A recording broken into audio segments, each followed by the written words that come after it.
This is Arts Alive. I'm Lynda Philippi, and my guest today is Wylie. She's the marketing director at the Chehalem Cultural Center in Newburgh. Welcome. Thank you for having me. I'm glad you could be here today. Yes, very excited. I know we chatted once before on an Arts Alive special, but that was a pretty brief little segment. And I'm not sure that everybody, all of our thousands of viewers, got a chance to see that. So maybe what we'll do is just sort of start from square one and let you talk a little bit about the sort of the history of the Chehalem Cultural Center. Perfect. Well, the Chehalem Cultural Center is in downtown Newburgh. It's right behind the Newburgh Public Library, right off of Highway 99W going towards the coast. It's very hard to miss if you are around there because it's a 40,000 square foot school. And it's had a long history in the community as being known as Central School, and it's literally the heart of the community. And I think most people know about the spring quake that happened quite a while ago in the early 90s. And before that, the school was owned by the school district, obviously, and then they sold it to the Chehalem Park and Rec Association for $1 as long as CPRD kept it in the public domain. And so kind of with the earthquake and some remodeling, we've now opened it up as a cultural center for the arts that's open for everybody in the community to use throughout the valley.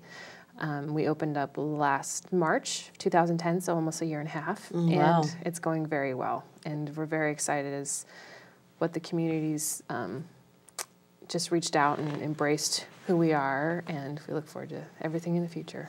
You know, and it's a really beautiful space, too. I was there the day that we did the interview, and just the way the light comes through those windows. And, I mean, it really does retain that old-fashioned school feeling, classroom feeling, but yet it's also sort of morphed into something that's so much more than that. It's really a great space. What our executive director said once is, you know, she was a beautiful building, you know, back in its day, and it went through some tough times, and it was vacant for about 10 years, but she's gotten an amazing facelift. And we're only about a third of the way through, so we take some people on tours through the construction site, and then they're just like, oh my gosh, that's what it used to look like. And then they see the modern space, and it's literally a facelift because we've used a lot of the older qualities in the building, like the floors are all the concrete floors that we've polished, and we've used reclaimed woods for accent pieces, and just it's a very modern space, but still very versatile and for the community and what we want to use it for. So in terms of the marketing director piece, what do you do? What do you find yourself doing most days? Well, because we are a nonprofit and we're small staffed, we tend to wear a lot of hats. And marketing is pretty general for me. I handle all of the websites, social media. Some of it's public interaction and developing sponsorships for our programs. We have about 3 core programs that we will do every year, and I facilitate with the marketing, the graphics, and then building community partners to make that program bigger and better every single time. So, for instance, in April this year, we'll be celebrating our 3rd Camellia Festival, which is the Newburgh City Flower. And that's a big Asian-inspired cultural theme that's all about the camellia flower. And then in July, we do a beer and wine festival. That's kind of, it has to do with Old Fashioned Festival that happens in Newburgh, but then it's also a time during IP&C. So it's a good... That's a busy weekend. It's a very busy weekend. Very busy. It always is, yeah. So that's another thing that we do. And then we just got finished with our Dia de los Muertos activity at the Cultural Center, which was amazing. And then on top of that, the next day we paired it with our annual fundraiser, which went extremely well. So my job in all of that is making sure everything looks with what our identity is, and bringing in community partners like the Oregon Camellia Society and the City of Newburgh to make them all work together to create this amazing festival and this amazing place to be. So is the Dia de los Muertos, is that one of your 3 That's one of our core programmings. Yeah, and it was, this year we did a lot of the same things that we kind of had last year, but each time we have different entertainment. But Unfortunately, I can't remember why, but I wasn't able to make it last year. And then we went to it this year. And I was stunned at how amazing the programming was. We partnered with the Newburgh Public Library, and their one of their coordinators is Hispanic. Her name's Rosa. And she has just this way of getting out into the Hispanic community and spreading the word about it. And so it was an event that was mainly Hispanic audience. And we had, this was October 28th, I believe. It was a Friday. And it started with all of these Hispanic vendors. We had food, we had crafts, we had a bakery, and then we had tiles that were made by the students for sale, like little skeleton tiles. And it was all about embracing the cultural ties with Day of the Dead and kind of educating our public as to what that means. It's not something that's, scary, but it's something that's embraced in the Latin communities and cultures. And the neatest thing was during that event, we had 3 different performers that were something that this area has probably never seen. We had this storytellers that was all music and sound effects, and they had all of these different like shells and drums and guitars, and they were just making these amazing songs, and it all had to do with bringing in spirits and telling a story. And they tell you what it was in both English and Spanish, and it was probably one of the most beautiful music I've heard, and I've never heard of something like that kind of styling. And then after that, they brought in this family of Aztec dancers. Oh, how cool. Yeah. And so, there was like this little guy, little kid, and he was just banging on his drum, but he had this huge headset, like pheasant feathers, and the whole family was decked out in how fun. This decor, and it was just very neat. And they probably did a set that lasted about half an hour. And you can see some of that on our website. There's a video up now of it. And then the final one was Ballet Folklorico. So it was kind of like the Spanish senoritas with their white dresses and their tap shoes. And then they did multiple costume changes all in the gallery area. And that was really unique. And then they did this beautiful dance that was summoning the spirits, and they had like candles on there. It was just very different. Oh, wow. And we were so excited to celebrate it. Was that an entirely indoor event? Yep, all indoor. You never know. It was raining that day. So we were planning on having some of the vendors outside, but it just didn't happen. So throughout the year, you've got indoor events, outdoor events. I know you do like a summer concert series too, right? Yes, we partner with the Chamber of Commerce, the Chehalem Valley Chamber of Commerce actually puts it on, and they just use our backyard area to facilitate it, and that draws a lot of people every summer. It's very popular and it keeps getting bigger.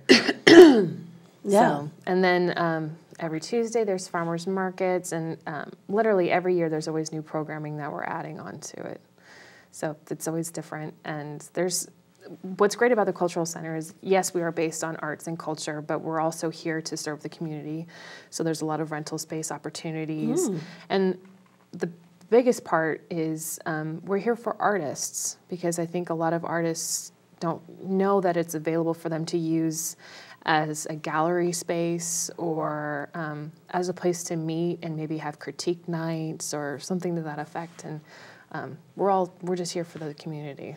So do you have a studio space available for artists to rent?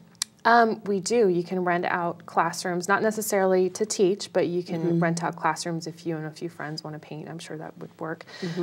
We have an amazing educational coordinator who coordinates all the classroom spaces to make sure it fits in our schedule and in our catalog, and it's kind of what our students are looking for. But we have a lot of the Yamhill County teachers, are teachers at our Cultural Center. So it's a great space, and they're able to, have additional revenue besides, making art. So you've got classes there for children and for adults? Yes, all ages. We have kids, probably, well, there's actually it's happening today. There's a singing with your parent class. Oh, how fun. With Sue Osborne. Oh, how cool. And I love that. Yeah, so you get drums, and she has, very easy instruments to play, and it's kind of like a little circle, and everybody sits down and kumbaya kind of, but it's a building. Kids like it though. Exactly. And then a lot of our most popular kids classes are our ceramics classes. So we had this guy come down and build like ceramic monsters, and then Karen White, our educational coordinator, is just an amazing teacher, especially when it comes to youth, because she can grasp anybody's attention, and they can do these amazing, the things that come out of those classrooms. I'm like, oh my gosh, little 5-year-olds did this. I can't believe that. So, and they love it. So Muddy Buddies are very popular, and then summer camps too. So we have a lot of art and culture summer camps, and I'm really excited to see what's going to be happening this upcoming summer because of some partnerships that we've developed with performing arts centers in Portland. Oh, that really? Mm-hmm. Okay, great. Yeah. Is that for older kids?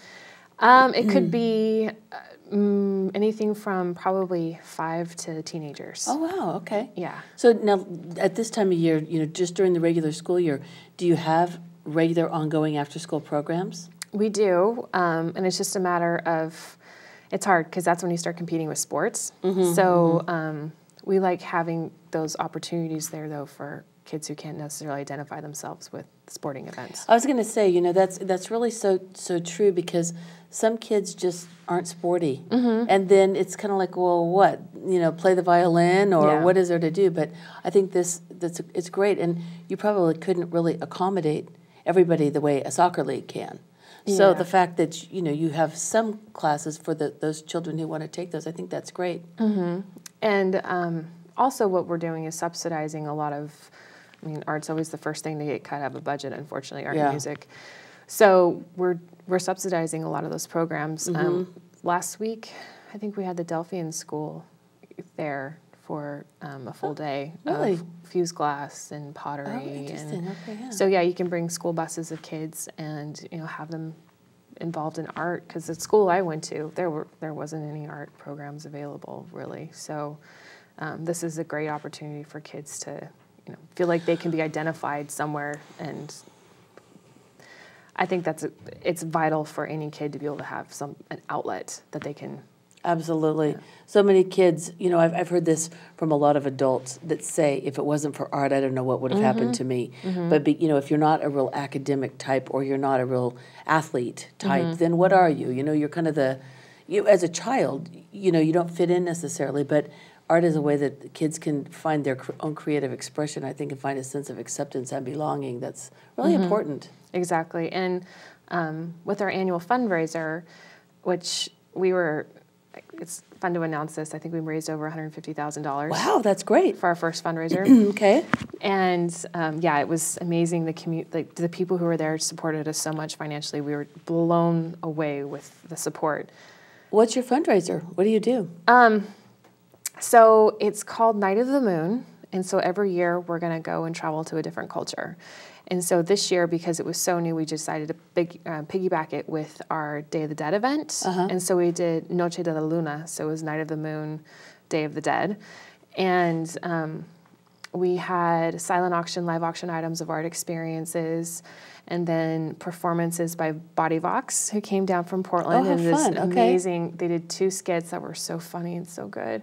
And then our gymnasium space is still being remodeled, and we had aerial dancers, like from the ceiling, drop down, and they were performing. Like on wires and things like that? They had hoops, and they also had cloth. So they're like tying themselves in knots and doing like these beautiful dances in the ceiling. Oh my goodness. And we had an installation piece brought in for it, and it was, you'd never know that place was under construction. It was beautiful, and there's, I think, 250 people in the gymnasium for it. But our whole message with the fundraising was art saves lives.